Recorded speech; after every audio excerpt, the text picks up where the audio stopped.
Hi, wir müssen mal wieder reden, und zwar über etwas, was dich, mich und viele andere in unterschiedlichem Ausmaß betrifft. Etwas, was uns den Alltag mega erschweren kann und uns ganz von Teilen des Lebens ausschließt manchmal.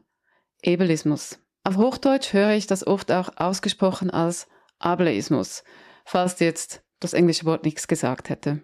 Das Thema ist darum so super wichtig, damit wir für uns einstehen können und auch vielleicht unsere Einstellung gegenüber uns selbst verändern können. Mehr dazu im zweiten Teil des Videos. Aber erstmal ein Definitionsversuch. Ableismus ist die vorschnelle Verurteilung, Diskriminierung und Benachteiligung von Menschen mit Behinderungen.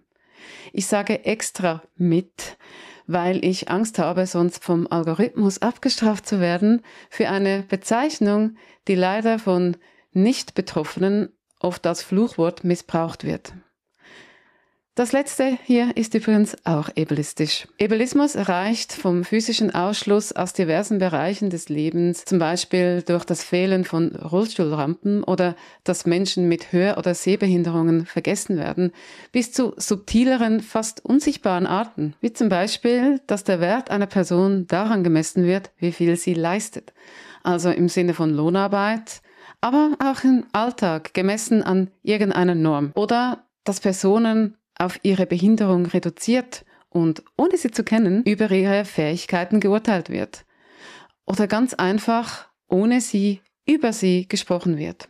Ableismus ist also allgegenwärtig und oft unsichtbar. Hier ein paar Beispiele. Menschen mit sichtbaren Behinderungen werden angestarrt, übergangen oder als inspirierend gefeiert, wenn sie eigentlich ganz normale Dinge tun. Oder Betroffene werden ungefragt geduzt oder es werden die Begleitpersonen angesprochen, statt sie direkt. Und viele Begriffe, die wir alle alltäglich nutzen oder hoffentlich genutzt haben, sind ableistisch. Zum Beispiel, bin ich eigentlich blind oder geistig zurückgeblieben oder solche Sachen wie dumm oder blöd. I know. Wir alle tun es vermutlich immer wieder. Wer zusätzliche Unterstützung oder Anpassungen des Umfelds braucht, muss sich auch oft rechtfertigen oder sich sogar outen oder bekommt gar nicht erst eine Chance. Und wie zeigt sich Ableismus häufig bei uns bunten Brains? Ja, das sind zum Beispiel Aussagen wie, das kann doch nicht so schlimm sein. Also, dass unseren Erlebnissen nicht geglaubt wird und das kann halt bis ins Gaslighting gehen. Oder unsere Herausforderungen werden schlicht ignoriert. Reizbeflutung, stell dich nicht so an. Meltdown, Wutausbruch. Vergesslichkeit ist einfach nur Faulheit. Und Schule und Arbeit sind sehr, sehr, sehr häufig nicht auf uns bunte Brains ausgelegt. Die meisten von uns scheitern nicht am Können oder am Wissen, sondern an den Strukturen, die nicht zu uns passen. Dann die Klassiker, gib dir doch einfach mehr Mühe. Oder musst halt einfach eine Routine, einen Plan haben und musst halt nicht einfach alles aufschieben. Na, vielen Dank auch. Darauf wären wir doch nie gekommen, wenn du das jetzt nicht gesagt hättest. Ableismus kann sich auch beim Verwehren von Diagnosen zeigen oder sich als solches äußern. Bei Diagnosen, die korrekt wären und uns helfen würden, unser Leben besser gestalten zu können oder eben halt Hilfe zu bekommen, weil wir ja funktionieren.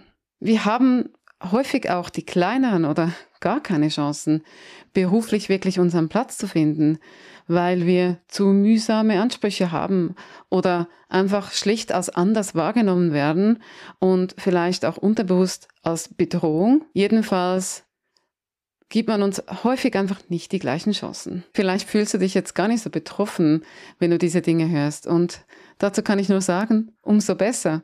Das spricht für dein Umfeld und ist ja auch schön, das soll es ja auch geben. Aber, um jetzt ein bisschen Devil's Advocate zu spielen, vielleicht läufst du auch die ganze Zeit in unsichtbare Hürden, die dir bisher nicht bewusst waren. Was machen eigentlich meine Haare hier?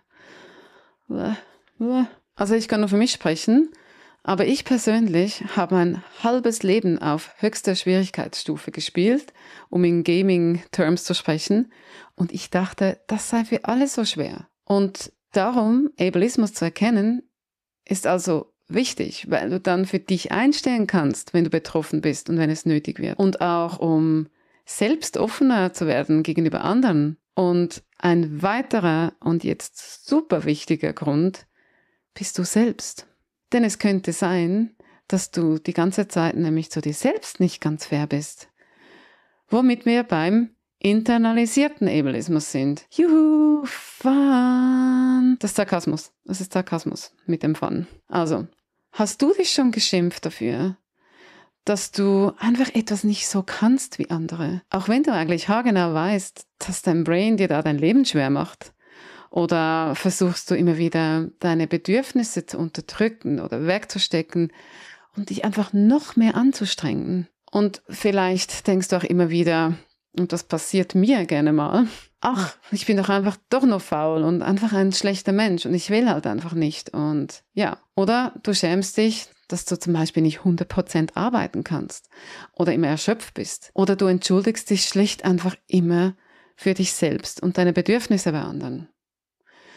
Oder ziehst dich aus ganz vielem zurück, weil du niemandem zur Last fallen möchtest. Oder du setzt alles daran, natürlich unbewusst ein bisschen, ne? Immer daran denken, mit Therapie und Selbstoptimierung deine ADHS und oder Autismus-Eigenschaften wegzukriegen, neurotypisch zu werden. Sind wir jetzt daran irgendwie selbst schuld oder schuld? Können wir etwas dafür?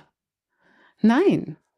Denn das sind alles Prägungen und Reaktionen unseres Umfelds, die wir über die Jahre hinweg einfach verinnerlicht haben.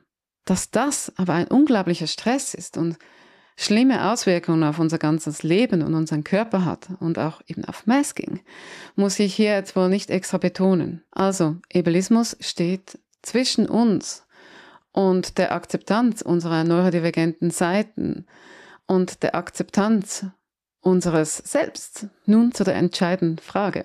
Was können wir gegen Ableismus tun? Wenn er von außen kommt, können wir, soweit es uns möglich ist, halt lernen, für uns einzustehen. Also uns direkt gegen ableistische Aussagen wehren, sagen, dass sie uns verletzen.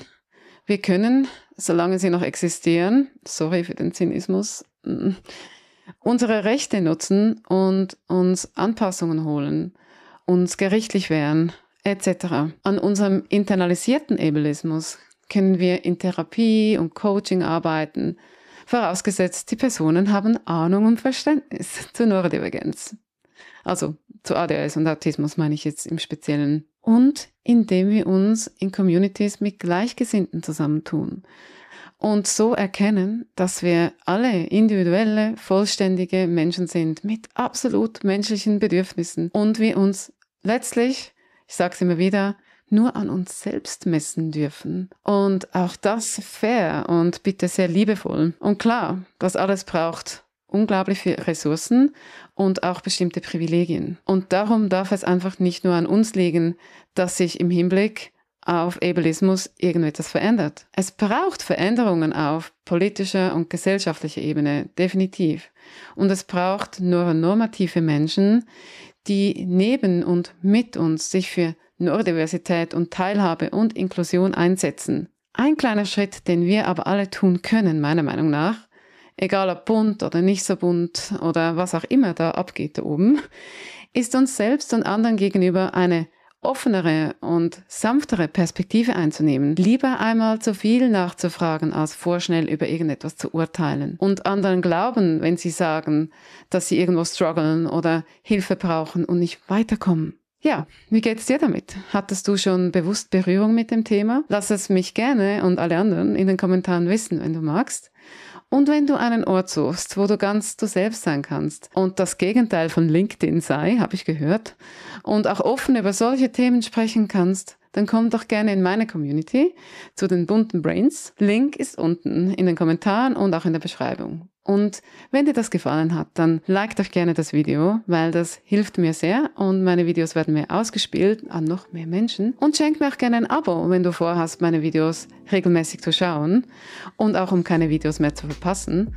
Und wenn du gerade weiter gucken willst, ich habe in der Endkarte nachher noch viel mehr interessanten Content für dich. Und ja, in diesem Sinne, danke, dass du da bist und bis bald. Tschüss!